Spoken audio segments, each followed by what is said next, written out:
Hello, all you drama enthusiasts. Welcome to the meeting. This is Angie's Drama Room, and I am your meeting host, Angie.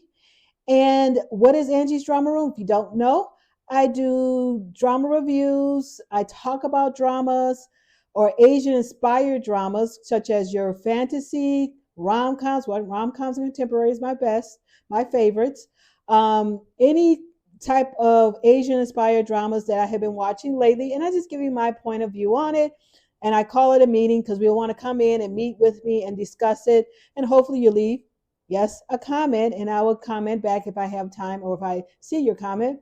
And I would like to see what you think about the dramas that I've been watching and I've been talking about lately. Also, if you don't mind hitting that subscription button, I thank you all those who have subscribed to my channel. I appreciate you, and I really thank you for it. So today, let's talk about The Nice Guy. This starred Lee Dong-wook, and what can I say about it? The storyline was okay, but it wasn't the best. And to me, what it was like the far end from my pretty mobster or my beautiful mobster. I can't think of the name right now, but that's kind of what it was. It's about a gangster who had a soft heart and he just wanted to get out of the gangster world. When he was 18, his father was going to jail, and so his father was a gangster too. I assume he was OG, and he asked the lead of the organization to take his son, and basically in exchange, I don't know, but he offered his son. So of course he had no choice in it. So that's how he became a gangster at 18. He's been doing it for what, 12, 13 years. I don't know how long it was. But now it comes to it. He meets up with an old high school sweetheart, and now he wants to spend the rest of his life with her. So now he wants to come out of the gangster world. The storyline was okay. There was really not a plot, really. It just gave you a bunch of stuff. The first 4 episodes kind of focused on him and his world. The last 4 episodes focused on him and getting his revenge. The middle was just basically about his family, basically about him getting involved with her. And of course, then it was also his friendship he had, or his frenemy he had with another organization lead gangster who they used to work together in one organization, but he branched off and started his own after his sister died, and the person there did not allow him any money to help in the care of his sister or a surgery. It wasn't the best chemistry match or character bonding that you expect between our male and female lead in it. It just seems like he was just kind of playing his way through the role. Even when I was watching some of his interviews he was doing with it, he kind of just didn't really have much enthusiasm in this role. I remember reading something or hearing somewhere he wanted to get away from all the rom-coms. So it's just like, again, they kind of throw in the rom-com in there just so that way it can connect us as viewers to the show if you like the romantic interest between the male and female lead. Um, Lee Dong-wook again, and even the female lead. I've seen her in other shows, but she was actually pretty good. She is actually a good actress. Shooting Stars, the weightlifting show, and something else she was in. But I like her.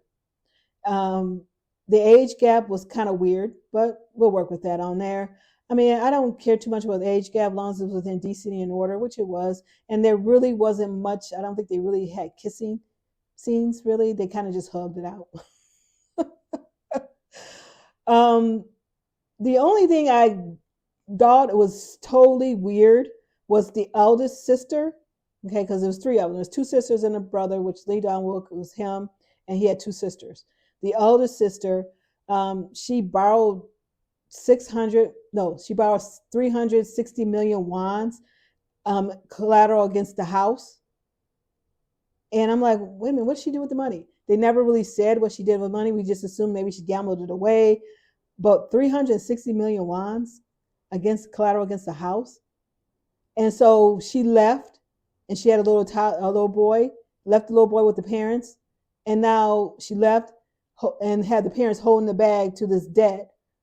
And that's kind of where the story starts with the family, them trying to figure out how to pay off this debt that the sister or their daughter left them. And she didn't even bother to even try to help her pay it off. So even the other sister didn't even know this debt even happened until they found out that they had to sell the house in order to help pay off the debt. The father was trying to refinance the debt, the loan, and they told him, well, you at least have to put something down on the principal, and to do it, they at least needed about 70 million wons to be put down on it. 360 million wons is a lot of money. I think that's and what did she do? They never really specified. I guess it didn't matter what she did with the money. She just kind of borrowed it, and we kind of should have just assumed what she was doing with it. But so at the end, who paid it off? Somebody paid. This daughter was supposed to go to the States to become nurse practitioner, but she chose to help with the loan after she found out about it, and gave the money to the bank. But then when they did that, come to find out, somebody paid off the loan. Who paid off the loan?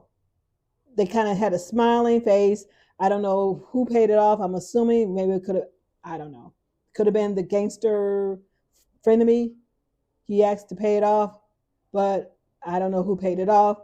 And then, of course, there was the triangle love affair between the frenemy gangster, Lee Dong Wook, and the female lead, because the frenemy gangster liked her too. I don't think he really liked her. He just kind of felt connection with her because it reminded him of his sister. But that was the only weird thing about it. And then she wanted to sell used cars. I think really what this was, it was bringing awareness into how gangster life works. He got his revenge. If you don't know, you might get spoilers. He got his revenge. He gets thrown in jail for assault for 2 years. And then there was this young boy who was 18. He wanted to get into the gangster world.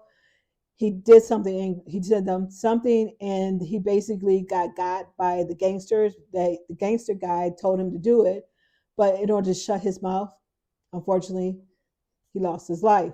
So I'm thinking they wanted to focus on the woes of going into this type of organized crime.